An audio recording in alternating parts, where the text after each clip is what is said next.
But let me ask what some of your next painting projects are. We got a couple more minutes here. What else are you working on? Well, I'm thinking next I'm going to do George Barris, the car designer that did the original Batmobile in 1966. I met in the 80s. He gave me several photographs from a movie called The Car from 1977.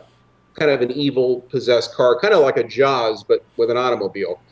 And I love the way it looks. It's dramatic. So I'm going to do one of the car with the car movie poster logo also incorporated into it. I'm going to do just a cutout of the 1966 Lincoln Futura Batmobile as well. Black with all the red piping on the edges and the whole deal, and maybe Adam West in it. I think that would be a fantastic painting as well. I'm thinking about kind of segueing into some other things. I think that to do a TIE fighter cutout following an X-Wing would be with a Death Star cutout in the background around a contour cut around the whole thing would be fantastic. So these are all things that I'm leaning towards doing. It wouldn't be out of the ordinary to do possibly a little Duke Nukem cutout. Duke Nukem, Lara Croft, Doom. I love the artwork of the original Doom poster. My wife had a birthday, and I cut out a Betty Boop little cutout for her.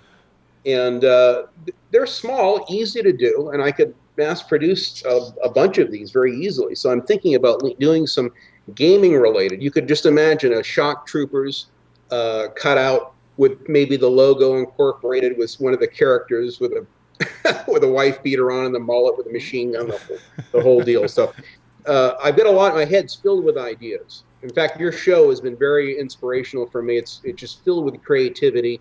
I love watching it, and it seems like every day I see something new, a new idea pops into my head that I want to incorporate into a piece of art. So, well, I love art. Art's something that I've visual art at least is something I've gotten away from as I've gotten more into the the video editing and the radio. I always viewed Classic Game Room as kind of a combination of radio and video editing, but I'd actually like to get back into it a little bit more and have a couple plans to do that. But of course, it all falls upon time. But if you follow the Wind Squid channel at all, you'll see some new stuff actually. See if I can grab one here without everything falling off of the table.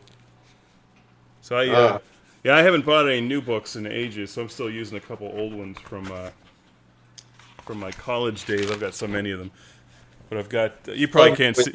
It's all penciled at the moment. I can see it. No, it looks great though. And in fact, I've saved your YouTube channel for Wind Squid, and I've watched every one of your videos. Yeah, I'm changing the format a bit. I wasn't thrilled with because the problem with animation, I wanted it to be animated. And after doing a little bit and just then doing some additional research and what it would take to really get animated, it's either too time-consuming or way too expensive, unfortunately. So I'm leaning towards going back to still comic book art and then using the channel to support the hopefully a real comic book. That's, I guess. I love your spoken word. Actually, I think it works well with the images of the comics that you've drawn. And it was all right. I wasn't thrilled with it myself. I looked at it like this was meant to be more. It falls a little short, so I might just go straight visuals. But I guess a few, yourself and a few people, I guess, like the spoken word approach. I wasn't as thrilled with it, but hopefully a comic book form will be more doable and also make me happier with the end project, I guess. You've got my undying support in whichever capacity you decide to go with it. I think it's a great idea, and I love everything about your little nuances. Wind Squid, Lord Carnage. Oh, he's in the comic book. I have the story written. That's actually one thing I forgot to mention. The whole story's done, but it's big. So doing like one episode every 6 months isn't obviously going to cover it. It's got to be done in a more efficient manner. And how long does it take you? Actually, while we're on the subject of time, it takes because it does take a lot of time to do a good piece of artwork. How long does it take to do one of these cars behind you? Well, they're typically most of the ones on my portfolio in my gallery. It took about 24 to 28 hours on average. The Ural Camino took about 60 hours. I'm putting more quality into them. Initially I had done 4 of them. They all sold on eBay within about a week and a half. And one fellow in Port Charlotte, Florida, was opening a muscle car garage. He had 100 cars and some Harleys and stuff. And he goes, how long would it take you to do 8 or 9 of these things? And I said, well, I'll get right on it. It'll take me about 8 weeks. And I did one per week at about 4 to 5 days per painting. And I cranked out 8 of them. I gave him a Shelby Cobra as a 9th one as a gift because he was really nice at ordering so many of them. I've also, the 57 Chevy that's in my gallery, a fellow in New Hampshire bought that owns a Chevy dealership. He's got that in his office. I've sold them all over Atlanta, Georgia.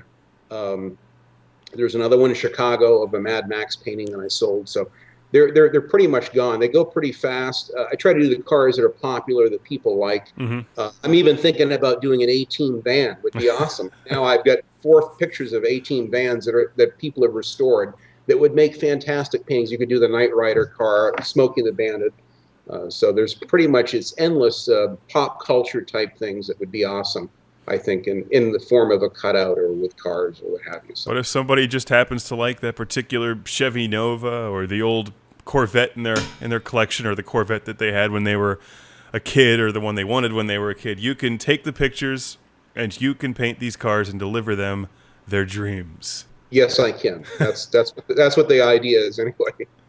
Well, your work is very good, and thank you again for the El Camino. I at the moment, with our temporary spot here, I don't know how much room we have to properly display it, but we're getting a few more arcade games, which are at this moment on order, to sort of fill the set out and give it the full, my full vision here in our 18-wheeler environment. And hopefully we'll be able to get the El Camino in on some side shots, but that will be prominently placed in a new spot in the future, because it's beautiful. It's a great painting, and he also sent along a hanging kit. So thank you for the hanging kit. Oh, you're very welcome. We were holding it up against the wall the other day, just like, wow, this thing's like driving straight out of the wall at us. And we'll put the hanging kit up. Wait, we can't hammer through metal right now. Never mind, we'll try it later. You could use metal screws and probably screw into some of the bracing on the wall and have the bracket and then hang the painting up onto that. So, or you could take a piece of wood, lag bolt it to the wood, and then to that wood screw the bracket, and then put the male female hook. So that's true. There's a couple ways to approach it. I didn't think about that. A furring strip lag bolted on there would be ideal, and then you could put the bracket onto that. Well, many people don't realize is I'm about the least mechanical, least handy person on earth. I can't even fix a doorknob. I like call my father-in-law for help for the easiest things. I'm like, I don't know what to do. Help. I can't hang up this picture with tape properly. You sent along a Lagunitas IPA poster with the car. It actually fell off the wall because I couldn't even tape it properly. So I've got to get better at actually, being I wouldn't survive in the wild for very long. Let's just put it that way. Neither one of us, I think. I'd get cold and hungry and just end up calling my mom to come pick me up or something. But this is, again, we're talking with Dean Thompson of DeansCoolCars.com, and he's donated quite a few items to both Classic Game Room, CGR Undertow, and, of course, the CGR Garage Show, as well as the Mad Max action figure. And yes, your cat's name is Vinny. Yes. Vinny Corleone. And with the custom-made hand shotgun, I might add. So these things don't go unnoticed. Oh, I appreciate that. Yeah, I actually was ready to send it, and then all of a sudden, where the hell is the shotgun?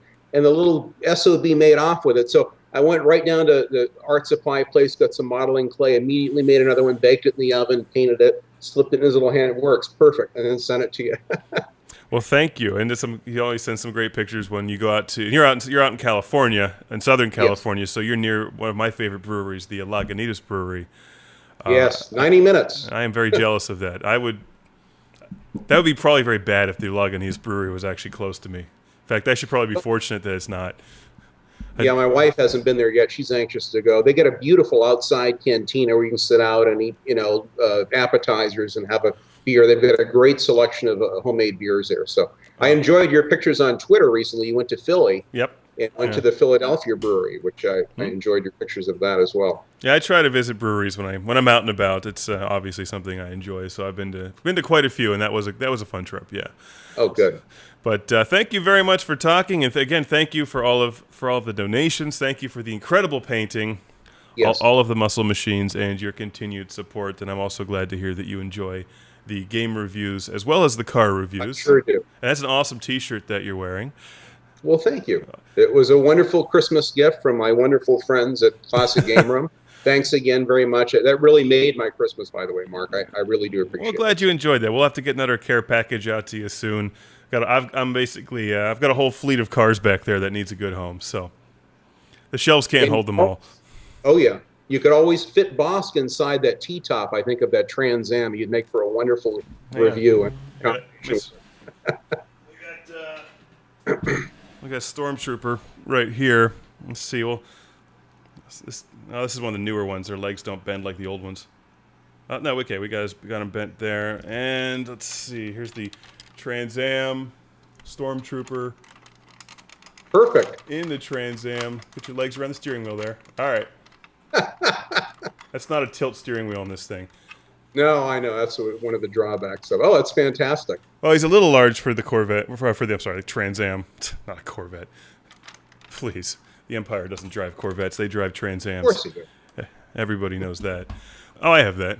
I have that same. That's a great DVD box set. Thank you once again to Dean Thompson. Dean'sCoolCars.com, and cool and cars are spelled with a K. We should just flash it up on screen right now like an infomercial. There it is. Now you know where to go to buy yourself some awesome artwork and and cars exploding out of the wall. So thank you, Dean. I will talk to you again soon. Okay, thanks, my friend.